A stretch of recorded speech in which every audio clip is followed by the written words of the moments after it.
먼저 30대 돌싱의 특징을 보면은 결혼 기간이 아주 짧아요. 보통 1년에서 3년 정도 짧게 결혼 생활을 하고 혼인신고를 하지 않은 사실혼 관계인 분들도 있습니다.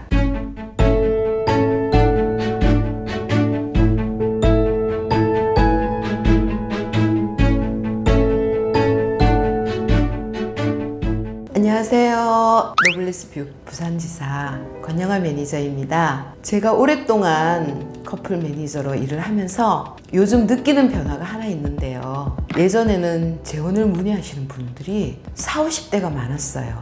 그런데 최근에는 나이가 어려지면서 30대 재혼 문의가 급격히 늘었습니다. 그런데 30대 돌싱은 재혼을 실패하는 경우가 종종 있는데요. 그 이유에 대해서 알아보겠습니다. 제 회원분 중에도 돌싱인 분이 있었는데요. 그분은 공기업에 계신 분이셨어요.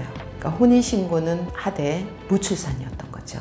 그래서 1년 정도의 생활을 하다가 두 분의 성격 차이 때문에 이혼을 한 케이스예요. 그래서 누가 봐도 이분은 초혼처럼 보이는데 같은 직장에 있는 분들도 잘 모르는 경우가 많았어요. 초혼인지 재혼인지 당연히 초혼이라고 생각했겠죠. 그래서 아무래도 알릴 데가 없어 저를 찾아왔던 케이스가 있었습니다. 결혼시켜드렸죠, 물론.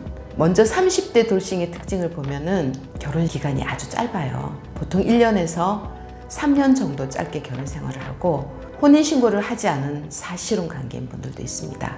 연애할 때는 잘 맞았지만 결혼을 하고 한 집에 살다 보니까 그동안 서로 배려했던 것들이 없어지게 되고 성격 차이, 집안 차이, 몰랐던 재산 문제 등으로 이혼하고 오시는 경우가 많습니다. 그리고 30대 돌싱의 경우는 결혼 정년기에 있습니다.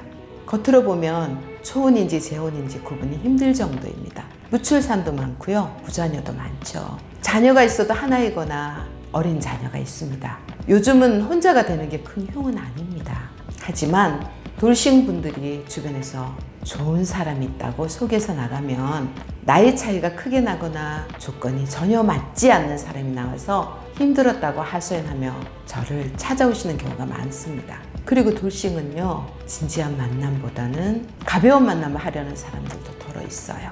이런 만남 사이에 이런 외로움에 어느 정도 적당한 사람과 재혼했다가 다시 이혼하는 경우도 많이 있습니다. 그렇다면 30대 돌싱 실패하지 않는 재혼을 하려면 어떻게 해야 할까요?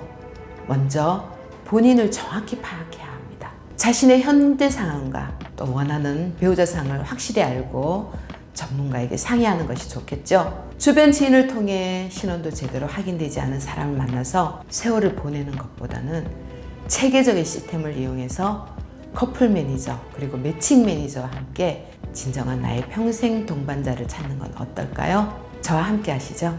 이상 권영아 매니저였습니다.